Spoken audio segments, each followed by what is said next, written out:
Hello friends, this side Bharti and आज हम बात करने वाले हैं हाइपरकैलेमिया के बारे में। लास्ट लेक्चर में हमने बात की थी हाइपोकैलेमिया के बारे में। तो हाइपरकैलेमिया एक्चुअल में है क्या? इसकी डेफिनेशन अगर हम देखें तो hyperkalaemia means A abnormally high level of potassium in blood. तो ये क्या बोल रहे हैं, जब एबनॉर्मली तरीके से पोटेशियम लेवल बढ़ गया हमारे ब्लड के अंदर तो उस कंडीशन को बोल रहे हैं हम हाइपरकैलेमिया। और हाइपरकैलेमिया हो गया, चलो हमें पता चल गया कि हाइपरकैलेमिया हो गया है, लेकिन हम कब बोलेंगे कि पेशेंट हाइपरकैलेमिया में है या फिर हाइपोकैलेमिया में है? तो उसकी एक नॉर्मल रेंज है हमारी जो हमें याद करने की जरूरत है, 3.5 टू 5.0 मिलीक्वेंट पर लीटर। ठीक है, जब इस रेंज से ऊपर चला जाए पोटेशियम हमारा बॉडी के अंदर तो हम उस कंडीशन को तब बोलेंगे कि पेशेंट क्या है, हाइपरकैलेमिया में है। ठीक है, मतलब 5.1 से अबव जब चला जाए या 5.0 से पोटेशियम आपको ज्यादा देखने के लिए मिले तो उस टाइम पे हम बोलेंगे कि पेशेंट का पोटेशियम लेवल बढ़ चुका है, पेशेंट हाइपरकैलेमिया में है। ठीक है, तो ये तो आप पहचान ही लोगे। और ये हमें कहाँ पे देखने के लिए मिलेगा? एक तो ये हमें पेशेंट की जब हम एबीजी करते हैं तब पता चल जाता है। आपने देखा होगा कि एबीजी में गिवन होता है मैग्नीशियम भी, पोटेशियम भी, कैल्शियम भी, है ना।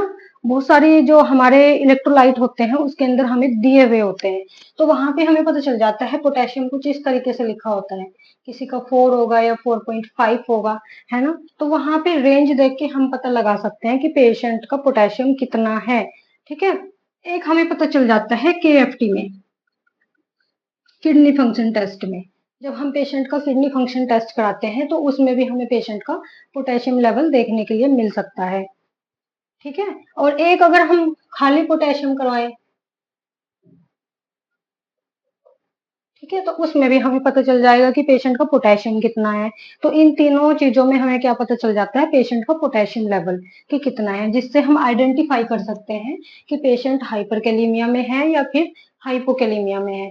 तो अब हम बात करेंगे इसके फंक्शन के लिए कि ये कौन कौन से फंक्शन करवाता है हमारी बॉडी में। अगर पोटेशियम नहीं होगा तो ये फंक्शन भी नहीं होंगे, अगर पोटेशियम है तो ये कौन कौन से फंक्शन हमारी बॉडी के लिए करता है। तो देख लेते हैं क्या फंक्शन रहते हैं इसके हमारी बॉडी के अंदर, मतलब ये काम क्या कर रहा है। इनडायरेक्टली वे में है कि ये काम क्या कर रहा है भाई हमारी बॉडी के अंदर। ठीक है, हर एक चीज हमारी बॉडी में कुछ ना कुछ कर रही है। ठीक है, तो वैसे ही पोटेशियम भी कुछ कर रहा है।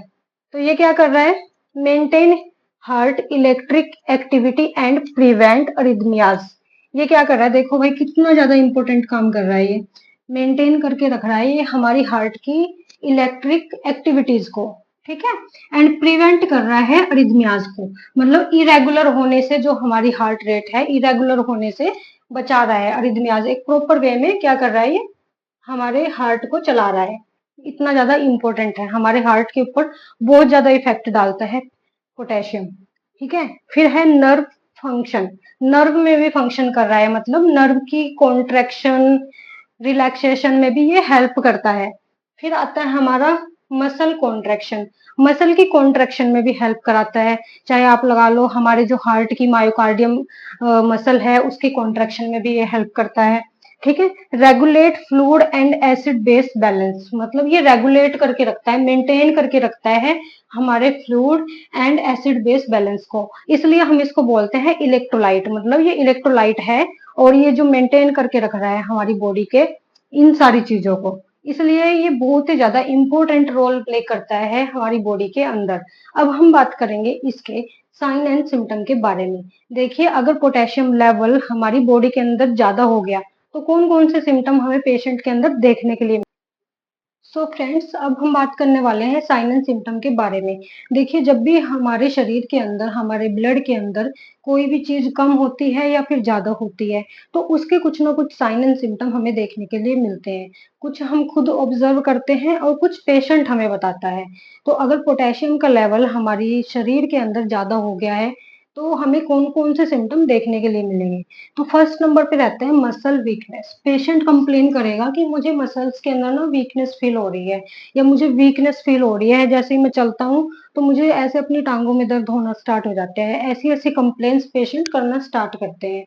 यूरिन रिटेंशन हो जाएगी, पेशेंट यूरिन नहीं कर पाएगा, यूरिन की क्या हो जाएगी, कम हो जाएगा, उसके अंदर यूरिन करना कम कर देगा पेशेंट। फिर आता है रेस्पिरेटरी डिस्ट्रेस, रेस्पिरेटरी डिस्ट्रेस में चला जाएगा पेशेंट, ठीक है। उसको वीकनेस होगी, रेस्पिरेटरी डिस्ट्रेस होगा, मतलब ब्रीथिंग डिफिकल्टी हमें देखने के लिए मिलेगी पेशेंट के अंदर, ठीक है। सैचुरेशन उसकी कम होने लग जाएगी, ऑक्सीजन ऑक्सीजन डिमांड बढ़ जाएगी उसकी। तो ये सारी चीजें हमें देखने के लिए मिलेगी उसके रेस्पिरेटरी सिस्टम में। फिर क्या होगा, ईसीजी चेंजेस। देखिए ईसीजी चेंजेस तो हमें दोनों ही चीजों में देखने के लिए मिलेंगे, क्योंकि जो पोटेशियम है वो मेन फंक्शन करता है हमारे हार्ट के ऊपर, ठीक है।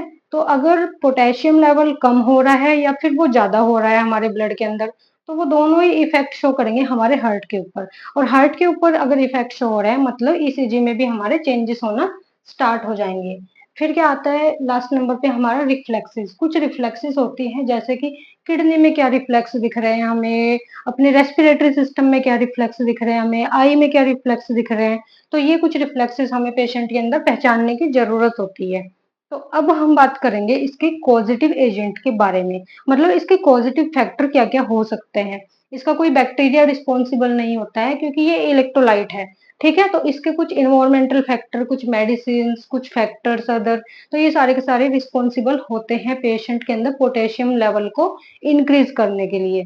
तो कौन से हैं इसके कॉज, तो देख लेते हैं। फर्स्ट नंबर पे आता है मेडिसिन। कुछ पेशेंट होते हैं, जैसे आपने देखा होगा कि वो मेडिसिन खाते हैं, एसीई इनहिबिटर्स जिनको बोलते हैं, ठीक है। एसी इनहिबिटर्स पे अगर कोई पेशेंट है, या वो पोटेशियम की कोई मेडिसिन खा रहा है, या फिर वो एक्सेसिव डाइट ले रहा है जिसके अंदर सोडियम बहुत ज्यादा है, मतलब सोल्ट बहुत ज्यादा है, तो उस कंडीशन में भी पेशेंट के अंदर क्या हो सकता है, पोटेशियम लेवल बढ़ सकता है, ठीक है। या तो पोटेशियम की कोई टेबलेट खा रहा है, किसी डॉक्टर ने प्रिस्क्राइब की है, या तो कोई एसी इनहिबिटर खा रहा है। तो हमें देखना होता है कि पेशेंट की मेडिसिन कौन कौन सी चल रही है, मतलब उसकी मेडिकल हिस्ट्री हमें देखने की जरूरत है, ठीक है। फिर आता है एसिडोसिस। एसिडोसिस आपने देखा होगा जब हम एबीजी देखते हैं, मेटाबॉलिक एसिडोसिस होता है और रेस्पिरेटरी एसिडोसिस होता है। तो कोई सा भी एसिडोसिस है तो हमें उस केस में पेशेंट का पोटेशियम लेवल चेक करने की जरूरत होती है, ठीक है। तो दोनों ही केस में हमें पेशेंट का पोटेशियम लेवल बढ़ा हुआ मिल सकता है, चाहे तो वो मेटाबॉलिक एसिडोसिस है या फिर रेस्पिरेटरी एसिडोसिस है। दोनों ही केस में क्या होगा, पोटेशियम लेवल बढ़ जाएगा। फिर आता है हमारा थर्ड नंबर पे सेलुलर डिस्ट्रक्शन। सेलुलर डिस्ट्रक्शन से मीन्स है लाइक कोई ट्रॉमा हो गया, मतलब सेलुलर क्या हो रहा है, उसको हार्म हो रहा है, कोई भी ट्रॉमा हो गया है, वो बर्न हो गया है, तो उस कंडीशन में भी क्या हो जाता है, हमारा जो पोटेशियम है वो बढ़ जाता है। अगर ट्रॉमा की इंजरी हुई है, कोई एक्सीडेंट हुआ है पेशेंट का एकदम से, तो क्या होगा, पोटेशियम लेवल बढ़ा हुआ दिखाई देगा हमें। फिर आता है हिमोलाइसिस। हिमोलाइसिस की कंडीशन में भी हमें पेशेंट का पोटेशियम लेवल बढ़ा हुआ दिखता है। इनटेक से मीन्स है अगर हम अपनी डाइट में, जैसे मैंने पहले भी बताया, अगर हम अपनी डाइट में क्या कर रहे हैं, एक्सेसिव सोल्ट का इंटेक कर रहे हैं, पोटेशियम खा रहे हैं, बनाना खा रहे हैं, आलू खा रहे हैं, ये सारी चीजें क्या कोज कर रही हैं, पोटेशियम को बढ़ावा दे रही है। तो इन हमें डाइट पे भी ध्यान देने की जरूरत होती है। हम पेशेंट को पूछना होता है, अच्छा आप खाना खाते हो, खाना जब आप खाते हो तो आप अपने खाने में क्या क्या लेते हो, या फिर आप नमक तेज खाते हो कि कम खाते हो, आप कौन सी दवाई खा रहे हो उसके साथ। तो ये सारी चीजें हमें क्या होती है, पेशेंट की पूछने की जरूरत होती है, क्योंकि यही फैक्टर हैं इसके जो अफेक्ट कर रहे हैं, ठीक है। इसका कोई ऐसा नहीं है कि कोई बैक्टीरिया है इसके लिए रिस्पॉन्सिबल, यही सारे फैक्टर होते हैं जो रिस्पॉन्सिबल होते हैं। तो इन फैक्टर्स पे हमें काम करने की जरूरत होती है, पेशेंट से पूछने की जरूरत होती है, ठीक है। फिर आता है एक्सक्रीशन इम्पेयर्ड, मतलब क्या हुआ, ड्यू टू किडनी प्रॉब्लम, मतलब अगर हमारी किडनी खराब है और हमें यूरिन पास करना है, तो वो क्या करेगी, अपने प्रॉपर फंक्शन करने में जब फेल हो जाए किडनी, ठीक है, तो उसको क्या बोलते हैं, किडनी फेलियर।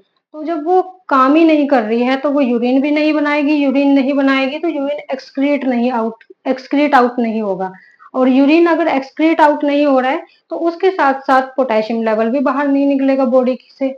तो पोटेशियम लेवल धीरे धीरे बढ़ता बढ़ता क्या हो जाएगा, हाइपर में चला जाएगा पेशेंट, पोटेशियम लेवल धीरे धीरे बढ़ जाएगा। तो ये सारी चीजें क्या है, रिस्पॉन्सिबल है हाइपर कैलीमिया को करवाने के लिए। तो चलो ये चीजें हो गई हैं भाई, सिम्टम भी हमें पता चल गए, हमें कॉज भी पता चल गए। अब हम बात करेंगे इसके ट्रीटमेंट के बारे में। अगर हमें पेशेंट मिला है कि भाई इसका पोटेशियम लेवल 6 पे जा रखा है या फिर 8 पे जा रखा है, मैंने तो देखा है पेशेंट के जो पोटेशियम है 6 8 9 से भी ऊपर चले जाते हैं, बहुत ज्यादा हाइपर में चले जाते हैं, सीवियर केसेस जिनको हम बोलते हैं, ठीक है, तो उस केस में हमें क्या क्या करने की जरूरत होती है। तो अब हम बात करेंगे इसके ट्रीटमेंट के बारे में। इसका मेडिकल ट्रीटमेंट हम देते हैं, कौन कौन सी मेडिसिन हम इसके अंदर देंगे। ठीक है, तो बात कर लेते हैं इसके ट्रीटमेंट के बारे में। क्या ट्रीटमेंट रहेगा इसका, जैसे कि हमने हाइपोकैलेमिया में दिया था, वैसे आज हम देंगे ट्रीटमेंट हाइपरकैलेमिया के लिए। ठीक है, सटीक सा ट्रीटमेंट है और सबको मैक्सिमम को पता होगा जो कि आईसीयू में वर्किंग है। तो सबसे पहले हम देते हैं पेशेंट को कैल्शियम ग्लूकोनेट। कैल्शियम ग्लूकोनेट देते हैं हम stabilise the patient heart muscle, मतलब हार्ट के ऊपर काम करने के लिए देते हैं हम कैल्शियम ग्लूकोनेट। ठीक है, स्टेबलाइज कर देता है वो हार्ट की मसल्स को। अगर आपको दिख रहा है ईसीजी में पेशेंट के चेंजेस हैं, पीआर इंटरवल है, प्रोलॉन्ग इंटरवल है, तो अगर ईसीजी में चेंजेस दिख रहे हैं तो आपको क्या देने की जरूरत है, कैल्शियम ग्लूकोनेट। अगर ईसीजी नॉर्मल है पेशेंट की तो आप क्या दोगे, इंसुलिन प्लस ग्लूकोज। इसका ध्यान रखना है, हर केस में हमें कैल्शियम ग्लूकोनेट नहीं देना है। अगर पेशेंट के ईसीजी में चेंजेस हैं तभी हमें कैल्शियम ग्लूकोनेट देना है, अदरवाइज हम इंसुलिन प्लस ग्लूकोज का यूज करेंगे। ठीक है, ये न्यूट्रलाइज कर देता है और क्या हो जाता है, जो पोटेशियम लेवल है वो नॉर्मल रेंज पे चला जाता है वापस। फिर हम देंगे थर्ड नंबर पे सोडा बाइकार्ब। ये क्या करेक्ट करता है, एसिडोसिस। एसिडोसिस की चाहे तो वो रेस्पिरेटरी एसिडोसिस है या फिर मेटाबॉलिक एसिडोसिस है, दोनों ही कंडीशन में हम क्या देंगे, सोडा बाइकार्ब। फिर आता है beta two agonist. Beta two agonist हम यूज करते हैं, जिसके अंदर हम यूज करेंगे एल्ब्यूट्रोल। एल्ब्यूट्रोल ड्रग होती है एक, उसके लिए वो हम यूज में लाते हैं। फिर आता है हमारा डायरेटिक्स। यहाँ पे भी एक फंडा है, देखो डायरेटिक्स देंगे हम, लूप डायरेटिक्स देंगे और थायराइड भी दे सकते हैं। ठीक है, लूप डायरेटिक्स में आ जाता है हमारा फ्लूसमाइड। फ्लूसमाइड आ जाएगा हमारा लूप डायरेटिक्स में। आपने देखा होगा, क्योंकि यूरिन क्या होगा, ज्यादा बढ़ेगा अगर हम लेसिक्स देंगे, फ्लूसमाइड देंगे, यूरिन का एक्सक्रीशन ज्यादा करेगी किडनी, जिसकी वजह से क्या होगा, पोटेशियम और अदर इलेक्ट्रोलाइट भी क्या हो जाएंगे, बैलेंस हो जाएंगे, यूरिन के थ्रू एक्सक्रीट आउट हो जाएंगे। ठीक है, तो इसलिए हम डायरेटिक्स का यूज करते हैं। अगर माइल्ड हमें दिख रहा है या हमें 6 दिख रहा है ना, 6.2 दिख रहा है ऐसे, तब हम दे देंगे लेसिक्स। ठीक है, हमें फिर इतनी ज्यादा चीजें देने की जरूरत नहीं है। और यहाँ पे एक फंडा है, देखो डायरेटिक्स हम दे रहे हैं, डायलिसिस हम किस केस में करवाते हैं, अगर पेशेंट क्या है, रीनल फेलियर है, तो उस केस में हम डायरेटिक नहीं देंगे। पेशेंट सीकेडी का पेशेंट अगर है तो उसकी किडनी फेल हो रही है अपना काम करने में, तो उसे लेसिक्स या फिर डायरेटिक्स देके भी कोई फायदा नहीं है, क्योंकि वो यूरिन ही नहीं बना रही है। यूरिन नहीं बना रही है तो फिर कहाँ से एक्सक्रीट आउट होगा और कहाँ से पोटेशियम कम होगा। इसलिए सीकेडी वाले पेशेंट में हम प्रेफर करते हैं डायलिसिस को कराना। ठीक है, तो यहाँ पे भी हम इन दोनों में से एक ही कराएंगे। हमें देखना है कि केस कौन सा है, पेशेंट सीकेडी तो नहीं है, अगर सीकेडी है तो उसका डायलिसिस होएगा। उसमें अगर एक ही आई है, मतलब एक्यूट किडनी इन्फेक्शन है पेशेंट को, तो उस केस में हम दे सकते हैं। अगर सीकेडी है, क्रोनिक है वही, तब उस केस में पेशेंट का डायलिसिस होता है और डायलिसिस के थ्रू क्या होता है, वो न्यूट्रलाइज हो जाता है। तो ये सारा ट्रीटमेंट क्या करेंगे, हम फॉलो करेंगे पेशेंट के अंदर। एंड लास्ट में मेरा एक क्वेश्चन है, देखो अगर कोई पेशेंट हमारे पास आया है और उसको क्या है, हमारे ईसीजी में चेंजेस हमें देखने के लिए मिल रहे हैं, तो हम कौन सा ट्रीटमेंट पेशेंट को उस टाइम पे देंगे। ठीक है, इसे आप कमेंट बॉक्स में जरूर बताना इसका आंसर। एंड अगर ये वीडियो आपके लिए हेल्पफुल रही है और नॉलेजेबल रही है तो चैनल को लाइक एंड सब्सक्राइब जरूर करें। एंड मिलते हैं नेक्स्ट वीडियो में। एंड नेक्स्ट कौन सा टॉपिक आपको पढ़ना है तो आप वो भी कमेंट कर सकते हो। तब तक के लिए बाय बाय।